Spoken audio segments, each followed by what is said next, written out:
I want you to put your thumbs and middle fingers together so I can see your faces through this space. Not a very big space.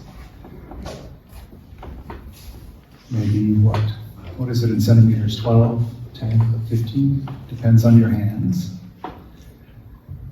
Now I want you to choke yourself. Not really, but put them around your neck. Do they reach? Now look again and think about how much happens in this small space in your body. Not very much space, but in this space we have the bones of support for our head, all the muscles that help me move and orient and perceive, the airway that is now feeling a little tight in me. I'm speaking to you, so many people. This tube here into my lungs. Big blood vessels coming up and down. A lot of things happen in a very small space. And how do we make this space the most resilient it can be for our clients and also for ourselves? I came to this interest because in my classes when I was teaching, the students would say, now we have to do neck work. What do I do? Because the teachers just say, do neck work at the end. Don't forget, these very important things before, and then at the end do neck work, and then do pelvic lift and then back work. What's the neck work? What is it? Part of it is understanding the complexity of this small space. So when we think of necks, we think of this image, famous image from Gray's Anatomy.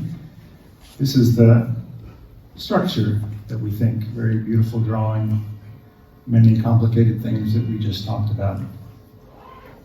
But this collection of tubes and muscles and bones has to be in a good order for us to exist very well as humans.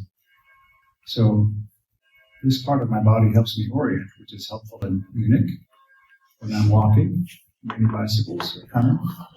I need to be able to maybe hear something and look, so I perceive, I orient, step back. So when we think about resilient necks or necks that are very efficient, we sometimes have this image, right? It's very useful if you're a high-level performer or athlete to be able to use your neck in a good way. So these people are orienting. If you're a golfer, it's useful to be able to look down at the ball you're about to hit while the rest of your body is doing something quite complicated. It's useful if you're spinning in space to be able to orient to where you're going while doing something else with your body.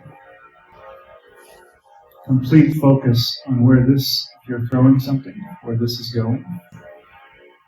She's not worried about what her sternocleidomastoid is doing or how her C1 is living beneath her oxygen.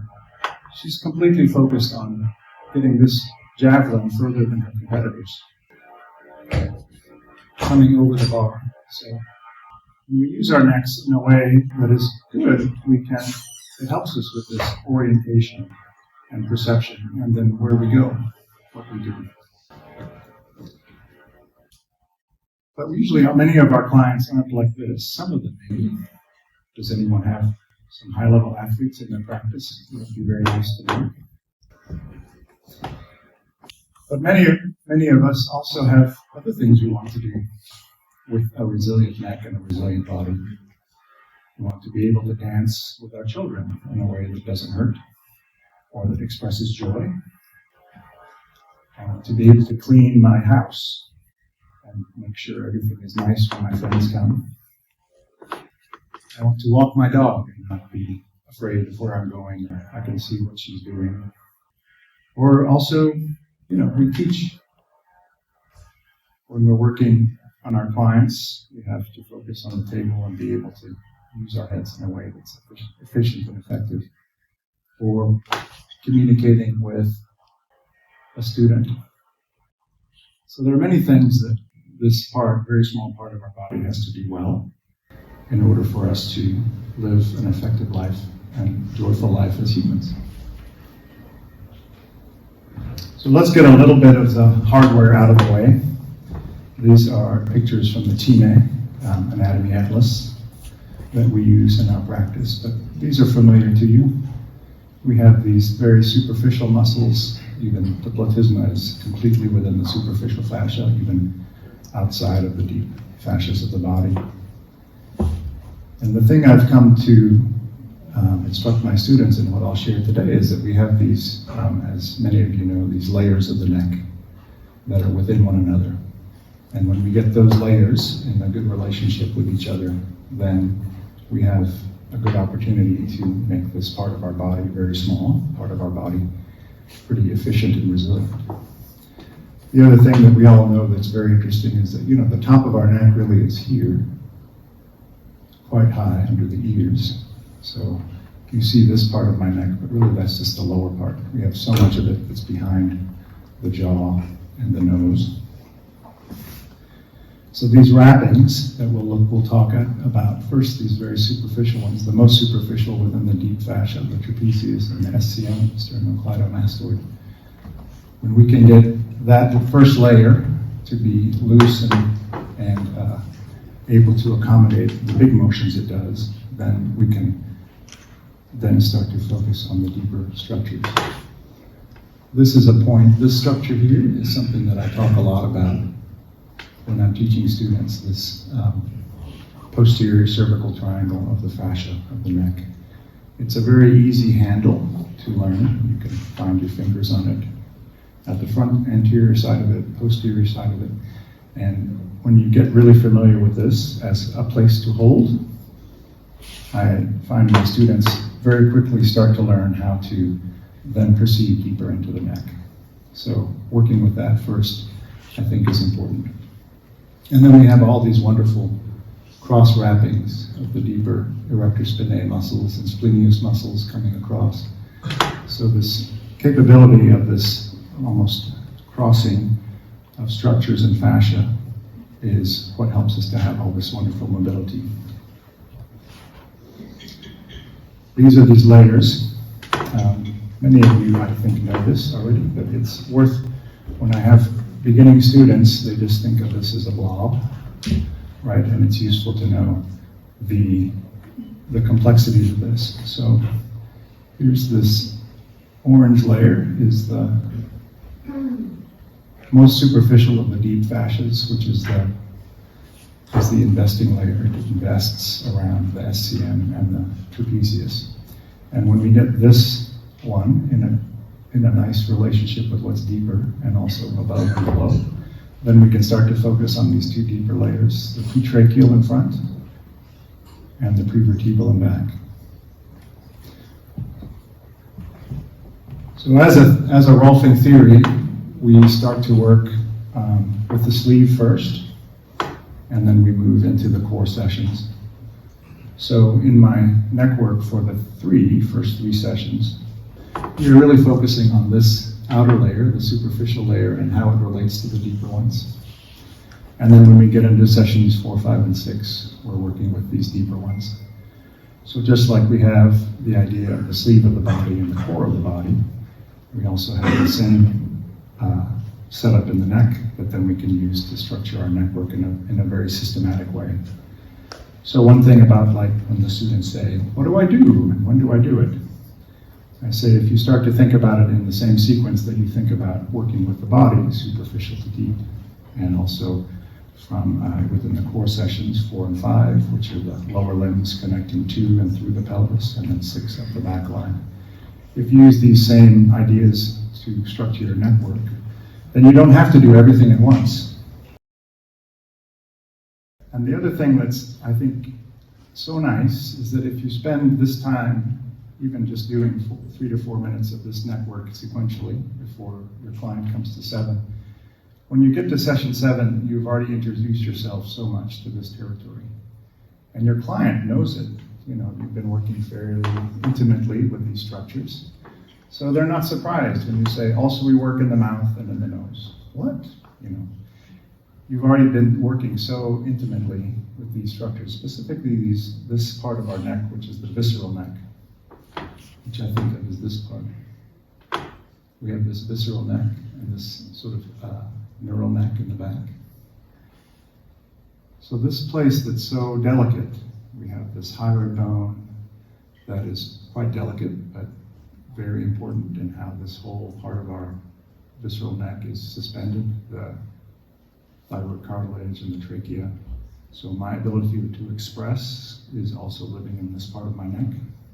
And many clients, when they actually have a better organization of this neural or this visceral part of the neck, they all of a sudden find more ease in how they are expressing and living their lives in other ways too. It's not just that the neck feels better, but all of a sudden I have a deeper breath. All of a sudden, you know, as we know with this idea of holism, how everything is connected, they all of a sudden have a better way of walking, of gesturing, perceiving, orienting. So what we do is, I got this idea from our colleague who has just recently died, Larry Correa, that he talked about the roots of the neck. So if you think about a tree, you know, we always think the neck is this part, only this part. But we have this crown of the tree, which is really the head, you know, our cranium, and we're coming to that part. But then we have underground and hidden is all these roots. So Larry used to say, don't neglect the roots of your tree when you're working with your clients. Remember, there's all these roots that are important. So this, I found this image, I thought that was interesting, that this is, all these are exposed. And so what are some of these in our own bodies when we're looking at these roots of the tree? And I'm starting to get into these in this 4, 5, and 6 network sessions. So for sure we have this, here are the scaling muscles. Here come the blood vessels from out of rib 1, and then under the clavicle, and then out the arm. So that has to take quite a path in order for you. Everyone raise your hand up to the ceiling. Reach, reach, reach, reach. Your body's doing something quite amazing. The blood is coming up out of rib 1, under the clavicle, and then out the arm. And you can bring it down if you like, or you can leave it up. Then I won't tell who has questions. But you have this wonderful path that the blood vessels are taking, and also the nerves, so the cranial nerves, cervical nerves coming out of the neck into the brachial plexus, and then being able to reach up. This axillary sheath is surrounding these, and it's actually comes out of the prevertebral fascia, which is the wrapping of the back of the neck. So it kind of makes sense when we're working with neural neck and thinking about how the roots of that are affected. This is part of the roots of that tree, of that system, what comes into my upper limb. And then we have this image from Gray's Anatomy. These are the roots of the visceral neck, right? This mediastinal space, so much in this place behind our sternums. So the heart lives living here, but then also these great blood vessels coming up and out, going into the lungs, also aortic arch coming and then moving down the body. The top of the arch, the main blood vessels of the upper limb and head are coming up and out. So many tubes and pipes here. Also these are the bronchial on each side. And so just above this is the trachea. And then we have the esophagus living there flat against the front of the spine. So these are the roots of the visceral part of the neck. And so we have to think about this in, I think, session 5 for the neck work. We're often talking about this concept of prevertebral space, at least in the US we do. Maybe you know that concept too, but we're working with prevertebral space, how we get, essentially my interpretation of it, it's how we get the lower limbs interacting with the upper body along the concept of the line, which is Dr. Rolf's concept. So we have this, if we're working with prevertebral space, this is right here. And this comes all the way up into our neck and head. And in session 7, we're working with visceral head and neural head. How does this part of our face, our head, our facial architecture, which connects to our thorax and also our abdomen. How does this live in relationship to the neural neck in the back? And then I was speaking with our colleague Ellen Freed, and she's mentioning Jack Vanderwaal's work about the pneumatic head, which I think is my next interest. But are these spaces of air that we have in our bones, in our head? I'm going to find out more about that. But yeah, thinking about our roots of the neck, these are part of them. We have to think about the continuity of nerves and blood vessels into our upper limbs, and also the continuity of blood vessels and tubes and nerves also into our mediastinum here, into this space. Any questions for me so far? What do you have? Anything? Okay, I'll move on to kind of my theory of what we do. So in session 1, we're still talking about, it's an upper session, and also we have this idea of differentiating, working in the superficial fascia. Now, we also have this idea, I think, of in the first 3 sessions, we developed this, we're helping, excuse me, working with our clients to orient them in 3-dimensional space. So we have to do up and down, and left and right, and front and back. So that I know I have a 3-dimensional body. And so the first one thing I want to work with in network in session 1 specifically is the idea of flexion and extension, especially at the cranial base. We have this first movement that we do. And that's one of the first things we do as babies. We're down on the ground, and then we have to lift our head because we want to see what's happening. And this is how we learn to orient and also to create this secondary curve of the cervical spine. When I'm pushing up, then I can see, oh, red ball, I want this. I can see it, I orient, and I perceive it, and then I reach for it. So in the way that I've laid it out, what we're working with is flexion and extension in the first session. So how does the client able to look at both in cervical flexion, all the way up, or just in cranial flexion and cranial extension? So flexion and extension, both. Then you work with that? Good. See you next week. The next thing we have in session 2 is this idea, I have a left and a right? So we work with this, my legs and my feet. I have a functional bilateral support coming up. And for me, I pair that in the neck with rotation. So I need to be able to look right and left to see those bicycles coming and be able to get out of their way. Thank you. So we work with rotation in session 2. And as always, you can see we're still working with here within the superficial fascia and investing fascia. So those three layers of the neck, the first 3 sessions, we're just working with the relationship of the wrapping around. And then we have the lateral line in session 3, and for me this extends up into the head, is working with side bending.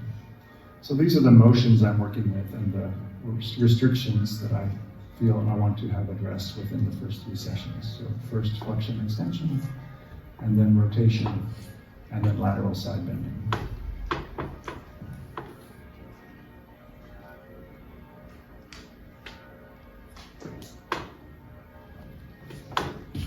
Session 4, we now, and 5, 6, we start to work with the deeper aspects. So I'm wanting to get some idea about how the front of my neck is living in relationship to the back of my neck.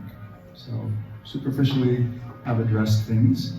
Now I want to get this separation or this differentiation, this relationship working.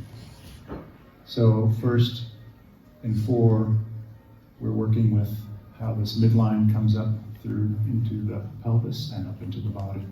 So I'm continuing that up into the side of the neck here in session 4.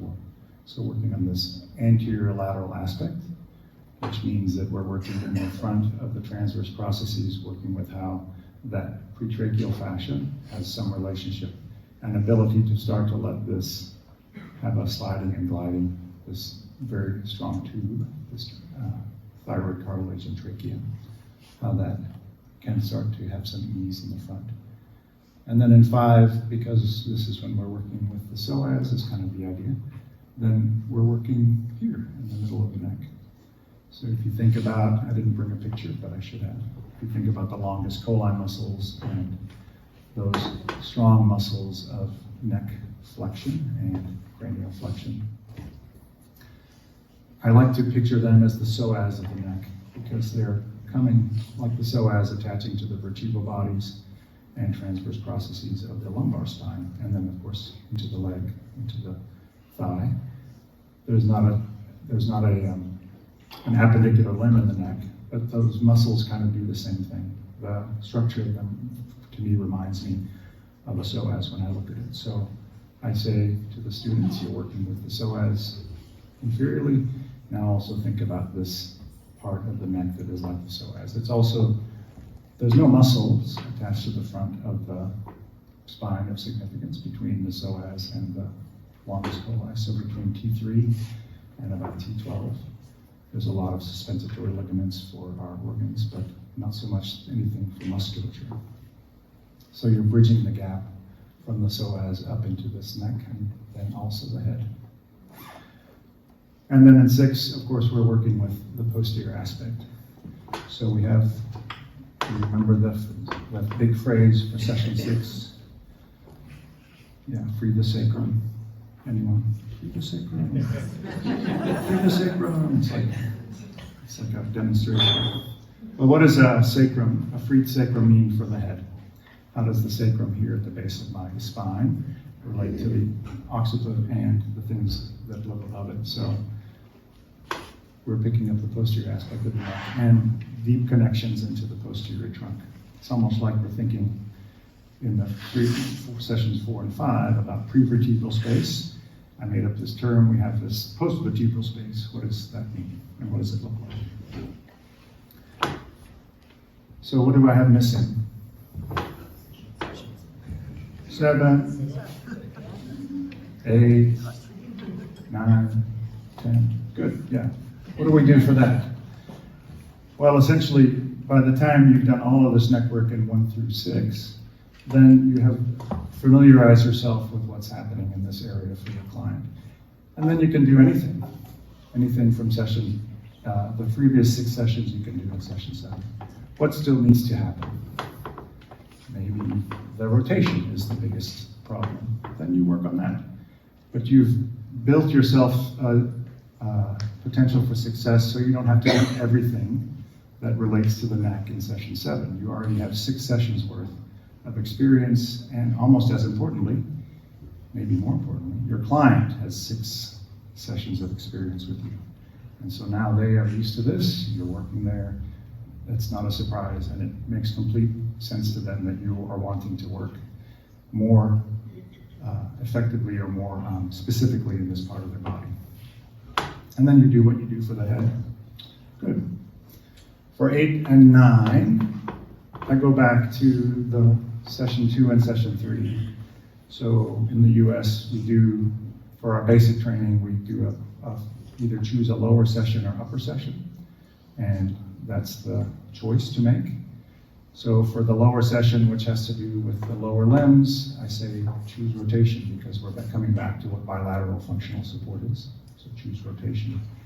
For the session 9, which is more about how this upper part of the appendicular skeleton relates to the world, we're doing side bending, so we're doing session 3 work in that.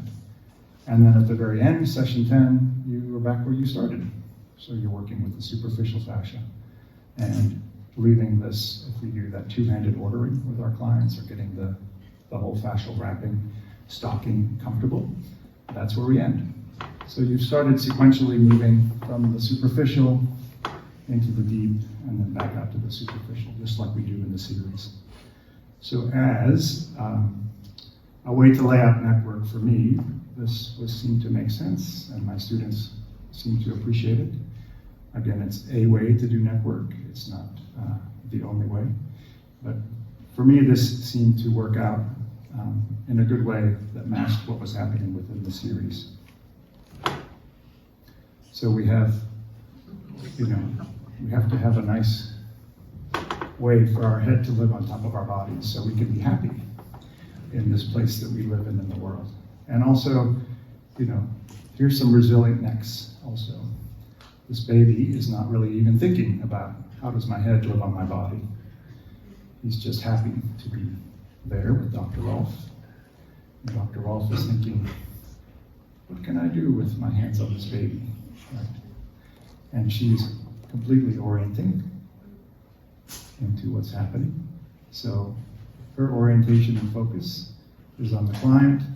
Client is orienting wherever client wants to orient. So, anyway, I want to say my appreciation to all of you.